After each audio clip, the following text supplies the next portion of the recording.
Okay, good afternoon, everyone, and welcome to today's webinar featuring our guest presenter, John Whiting, as well as Joe Krolikowski and Tom Wheat from PJR. Please note that all attendees are going to be muted throughout the duration of today's webinar. If you have any questions for the presenter or for PJR, we encourage you to use the designated question tab within the GoToWebinar control panel. And without further ado, I'm going to hand it over to our speakers. Thank you for joining us today. All right, good morning, everyone. This is Joseph Krolikowski, QMS Program Manager for Perry Johnson Registrars. We're going to be taking you through some interesting topics today. I'm going to be going over some of the basic items on ISO 9001. We'll be turning it over to our partners at ISMS for some further details on strategic benefits of compliance and path to certification. We'll have time for your questions at the end of the presentation. We do encourage you to use that question portion of the dashboard if you have things that you'd like for our team to answer. So let's dig in a bit with understanding beyond the basics of ISO 9001. Now, ISO 9001, as you may or may not be aware, it has been in print now for over 30 years. And in its current state, there are some very basic ideas at play, some very basic concepts. Firstly, probably most importantly, the organizations are expected to determine what their processes are. And that means that you have to have your arms around what your business model is, how it's organized, and what are the processes that make up what you do. Now, obviously, those are going to take different shapes for different companies, but this concept of processes is universal. Organizations are required to ensure that once they know what their processes are, that their team members are competent in the execution of those processes. Competency is a key aspect of what's presented in ISO 9001, and there's a number of ways that you can attain that competency. Ensuring consistent execution of your processes.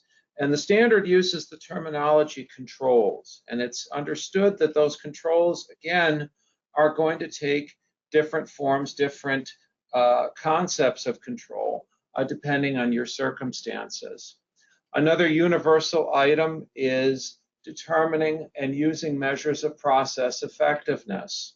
Now, this is a key concept. It's something that you're expected to do. And again, the measures of effectiveness are for you to determine, but you need to have them, and you need to be consistent in fulfilling those measures. In other words, taking the measurements and kind of considering what they're telling you. ISO 9001 2015 introduced the idea of interested parties. Now, prior to the 2015 revision, we were kind of seeped in the idea that customers were the most important outside party, and obviously customers are still very much a concern for organizations that are certified to ISO 9001. But beyond just customers, we have other types of interested parties, and it's important that the organization know who those interested parties are and is responsive to their needs and concerns. And lastly, a key concept that I always like to mention is continual improvement. We mentioned just now about measures of process effectiveness. Well, continual improvement is kind of tied in with this idea, the idea that you have improvement in your processes, improvement in the results, etc. Now, ISO 9001 is viewed as being a key aspect for an organization in its strategic planning. And there's a few concepts from ISO 9001, and I've actually provided clause number references here where this is the case. Firstly, organizations have to be deliberate in their planning actions, and that starts with what are the goals for the organization. For that, we look to section 622, where it talks about quality objectives. You need to be planning on evolving competency needs. There's a requirement in section 716 that talks about organizational knowledge and the whole idea of ensuring that you're ready for the competency needs you have now and for the ones that you're going to have in the future. Planning for operational needs. We look to Section 713 and its requirements in areas of infrastructure and work environment. Fulfillment of customer needs, determining what your customer needs are going to be, reviewing those customer needs. We look to Section 823 for that. And then planning for future product needs in Section 8.3. Now, the idea I'm trying to put across here is that each of these concepts contributes to the organization's larger strategic goals and your long-term visions for growth, for the evolving of your company, etc.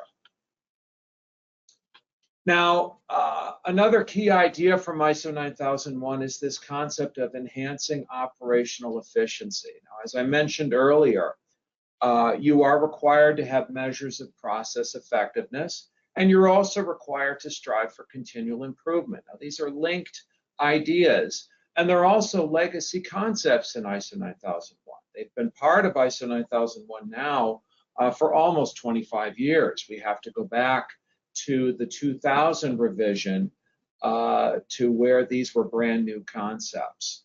Now, the 2015 revision of ISO 9001 upped the ante on this ideal and introduced the concept of risk-based thinking into the mix. Now, the idea then and now is that by identifying potential risks to the quality management system and taking preemptive action, the organization could improve their overall efficiency and attain continual improvement at the same time. So we kind of have these three conjoined ideas, so to speak. We have the idea of measures and goals, measures of process effectiveness, continual improvement, and then the somewhat newer idea, it's not so new anymore, of risk-based thinking. Now, the final concept that I want to mention is a big idea is the idea of customer satisfaction. Now, this is actually another tenured concept, something that has been there for quite some time. And there's two key areas that we look to in terms of customer satisfaction. Firstly, open communication with customers on product and service needs. This comes from Section 8.2 during the order fulfillment phase. And then in Section 9.1.2, this idea of gathering and analyzing customer feedback. And like so much of the other ideas, so many of the other ideas in ISO 9001, the means by which this is accomplished can vary, certainly from case to case, but you still have to collect and analyze this data. And with this, I'm going to turn it over to my co-presenter. Yeah, thanks, Joe. So I want to kick off my section a little bit talking about some of the strategic benefits of ISO 9001 compliance. So if you could just go to the next slide, please, Joe. And basically how, leveraging ISO 9001 for a competitive advantage is really good for your business, as we'll touch on in a moment. But ISO 9001 delivers a range of tangible and intangible benefits that can significantly impact the organization's bottom line. So if you think about some of the tangible benefits, you've got improved product quality, your organization's bottom line, and then you've also got like intangible as well. So think about employee engagement, morale. It's important that your company knows that if you're driving ISO 9001, it's kind of goes into every facet of your business. Everyone's working towards, improving it. And if you've got your leadership team buying into it, that's going to filter down to the rest of the business. And then you've also got things like customer loyalty, and all of this, equates to, towards a long-term success of your business by implementing 9001. And according to ISO as well, by having ISO 9001 certification, it can lead to a 20% increase in productivity and a 50% reduction in errors. So it's a good reason to look at implementing this standard for your business.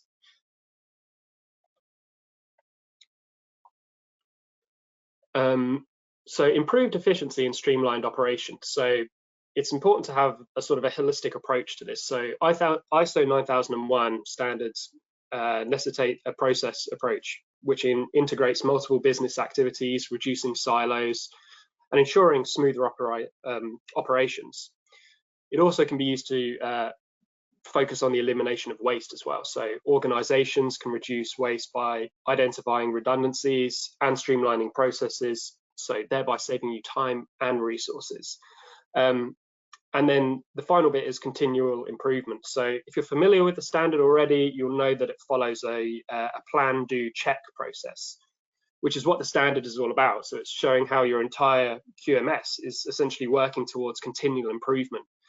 That's the foundation of 9001. And that's where you want to kind of continually strive towards refining your processes and methodologies. So you're never standing still, you're constantly evolving, you're constantly reviewing, and you're constantly improving.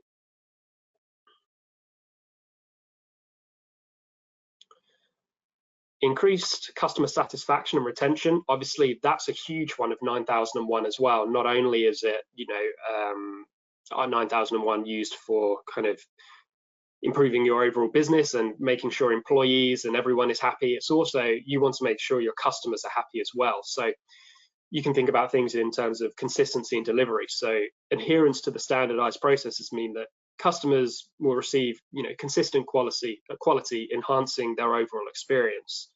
And feedback mechanism as well. So if you look at 9001, it requires processes for capturing customer feedback, leading to better responsiveness and to customer needs and concerns.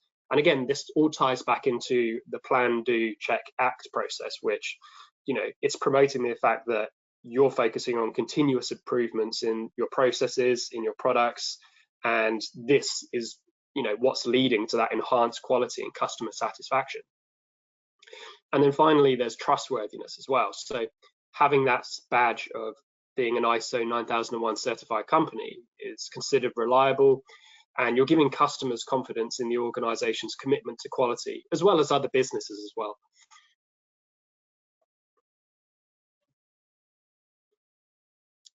And then here we're talking about, demonstrating commitment towards quality management as well. So as I touched on earlier, internal morale. So having 9001 certification can boost morale, and it shows employees that their efforts align with an internationally recognized standard. And part of, obviously, the main part of ISO 9001 is your leadership team. They've got to be buying into this. They've got to be providing you with the tools and resources to be able to kind of implement 9001, implement these processes and change. So if your leadership is on board, if they're pushing 9001, they're supplying your team with the tools and resources they need, that in turn helps to boost morale, to show that they're really kind of working towards a good process, and they're going to be building great products and great processes within the business.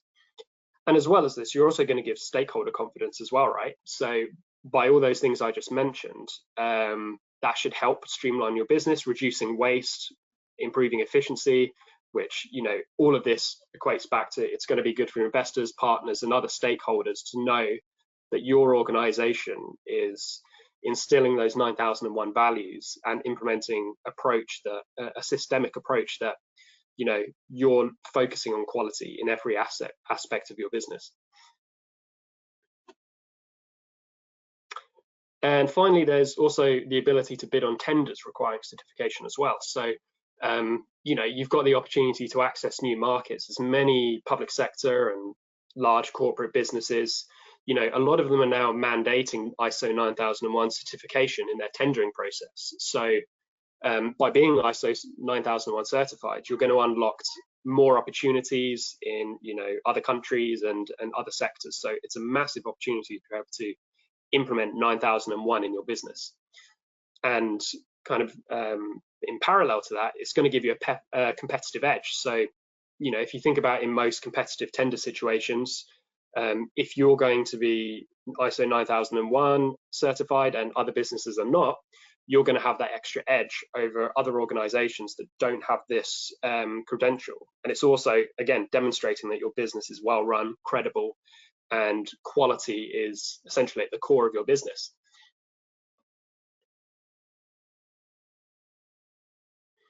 And then kind of, again, leading on from that, we've got enhanced reputation and brand image. So recognition. So having that ISO 9001 badge, it's going to show that you value quality with your business. It shows your customers that, and shows your employees that, and this could be huge for attracting new customers and clients. And again, credibility boost as well. So that 9001 badge, it's again reflecting commitment, consistency, credibility, fostering trust among your current customers, but also future customers as well. And then you've got that positive public perception as well. So that proactive stance towards quality and continuous improvement, that's going to elevate your organization's image in the public eye. Again, showing that you're focusing on quality, you're valuing it, and it's going to cultivate that reputation for excellence. And then now I just want to touch a little bit on how you can use a software platform to actually help you manage implementing 9001. So essentially, I'm from ISMS.online. We have our own software as a service platform we sell that allows you to manage around 100 different standards and frameworks, from ISO to all the way to NIST, all sorts of different ones. And our bread and butter is ISO 27001, but you can also use ISO 9001 and manage that within a platform as well. And not just ISMS.online, but other platforms as well. You gain benefits of being able to do this through a platform. So there's process optimization. So leveraging compliance software to streamline and document processes so you can ensure they're optimized for 9001 compliance. So you can have these tools provide real-time monitoring and reporting capabilities to track progress and maintain standards. So you've got it all centrally in one place. You can manage it. Your management team can come in and see this in one central location, which is huge, rather than have it maybe in spreadsheets and documents scattered across your business. You've got it in just one place, so it's easy, it's optimized. And going on to that as well, document management. You want to be able to implement a robust document control system within your compliance software, so you can manage all your policies and procedures and records efficiently. So you want to have easy document storage, retrieval, and version control to maintain up-to-date records, which is, that's very important during the certification process as well. So you can demonstrate these things, and also it's going to make your life just so much easier having these things in a central location. And then moving on from that, you've got training engagement. So you can use compliance software platforms to support employee training and engagement too.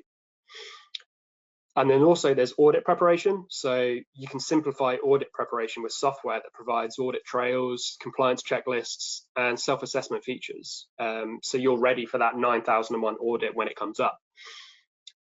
And then finally, there's risk management as well. So you can utilize features within compliance software to identify, assess, and mitigate risks associated with quality management, enhancing overall operational resilience, as risks are core to ISO 9001, and figuring out how you're going to address those and how you're going to be able to apply corrective actions if anything goes wrong. You want to be able to manage that in a way that's not only visible to you and your management team and the exec team, but just to make it easy for everyone. And again, tying back into that audit preparation as well, showing that you're tracking these things and you're kind of giving it its due diligence, and which is the core of 9001, and making sure that you're following the plan, do, check, act process of constantly evolving your ISO 9001 management system, and never standing still. And with that, I hand over to Tom.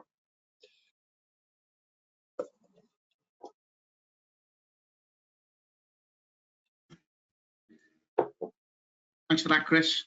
John, much appreciated. Joe, if you could go ahead. So as mentioned, it's been real explanations in regards from the team that we've got here, the practical tips from implementing the ISO 9001. And the key things around that are obviously tools and techniques for effective quality management. And with that's a case of, it's all about regarding adding value, and more importantly from the leadership that sits within the organisation to ensure that everyone's singing from the same sheet, and it gives confidence in stakeholders and all the people that sit there. The main thing also is continuous monitoring improvements of the QMS to maintain it. So there's a lot of confusion in regards to ISO 9001 and how the certification cycle works. It's a very understanding the case of that most people obviously go through a stage 1 and stage 2 and get certification. Therefore, your ISO 9001 journey has just started. The main thing, obviously, to ensure it is that through your surveillance audits, which happen on year 2 and year 3, is you continually improve the management system.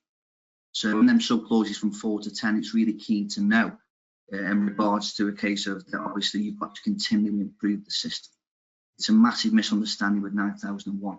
And I think it's important to note that it's also continually improving. Next, please.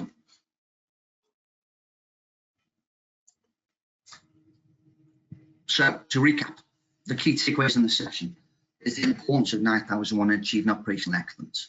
I think many of you obviously observing this will be aware there's multiple ISO standards. Therefore, the ISO 9001 is the absolute blueprint of all ISO standards moving forward. By putting this framework within your organisation will ensure that operational excellence, not just for internal but external stakeholders also. Strategic benefits and long-term value of the ISO 9001 compliance. As mentioned before, there's a key part of setting objectives within your ISO 9001 system, which continue to improve on each year following management reviews and internal audits to constantly improve your system and, more importantly, the personnel that work within it. The benefits of leveraging the software platform to streamline your journey to compliance and certification. I think it's absolutely key. A lot of organisations now are going away from a written platform or platforms that are shared on simple documentation such as SharePoint. And the reason for that, quite simply, is with these compliance platforms, as mentioned before today, is it helps to continually improve. And with that, a case from document index, legal, many things that sit in them sub-clauses from 4 to 10. And with anything like technology, helps to streamline that. I think a main thing to point also with regards to technology is it also adds that accountability. By accountability to ensuring people within that management system, if it's not a dedicated compliance manager, need to know when and how and when to review this software.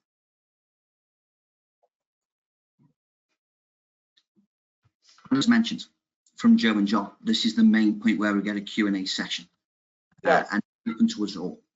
We have a single question that I'll address. We've got a question from Jesse Pelletier, who asks, if you send out customer surveys, what happens if they don't send them back? Well, Jesse, the short answer to that is, first of all, customer surveys are not mandatory.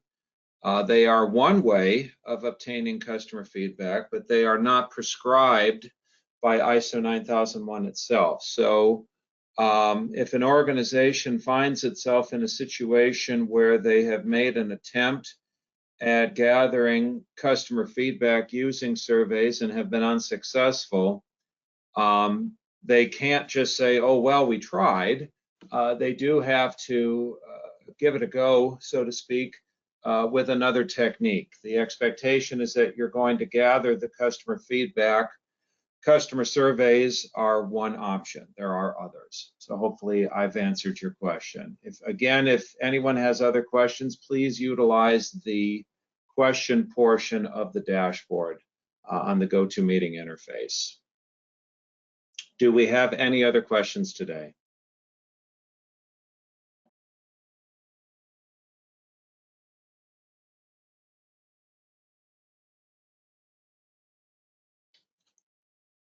Okay, it would appear that is all the questions. Oh, we have another question from Irifa Khan. What about climate change?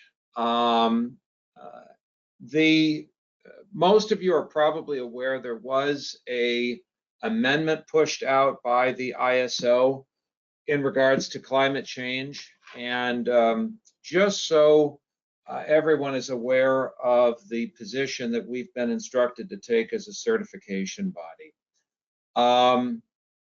In our assessments, what we are essentially doing is verifying whether or not climate change has been considered as a potential external issue.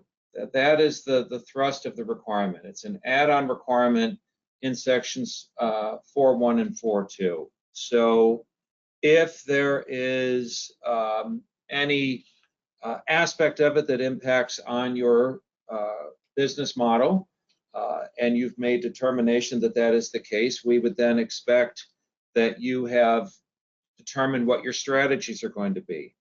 It is possible for you to conclude that there is no impact. And if that's the case, as long as you can demonstrate that you considered the concept in a reasonable fashion, that's fine.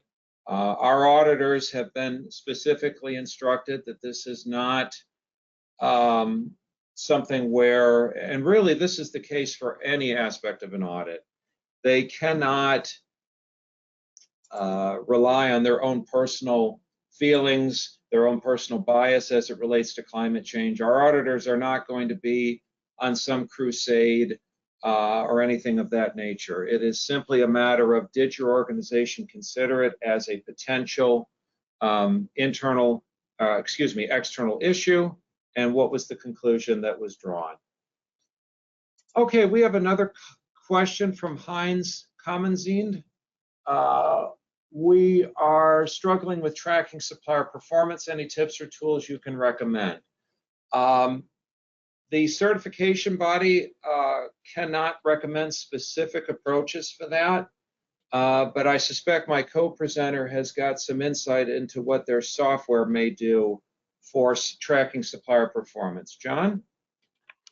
Yeah, so generally we can sort of put it all into one place for you, and we've got a number of reporting and KPIs within the platform that you can use to sort of utilize that and get a sort of a single pane of glass view on the performance side, which is really easy to then for you to track yourself or your management team.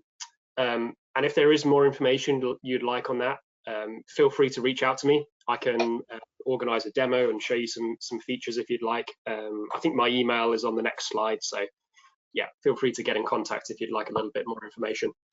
And I'll hasten to add that there are a lot of ways that supplier performance can be monitored. There's a lot of approaches that are acceptable. The auditors that you will have from PJR are not going to expect one approach or another. Kashif Mumtaz asks, how can ISO 9004 help companies achieve operational excellence? That's an interesting question. ISO 9004 is a series of guidance points on continual improvement and operational excellence. It is a guidance document. It is not something that you would be held accountable to during the audit process, apart from, like we mentioned earlier in the presentation, the expectation that there be continual improvement efforts. But I would say if you're interested in reviewing ISO 9004, certainly I encourage you to do so, but understand that the techniques therein are not mandatory. Do we have any other questions today?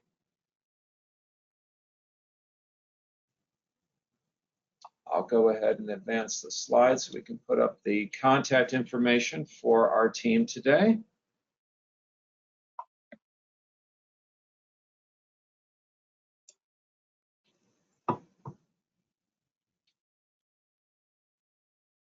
Okay, that seems to be all the questions that we have. So I will wish everyone a good day. Thank you. Perfect. Thank you very much. Thank you all. Take care, John. See you, John. Thank you.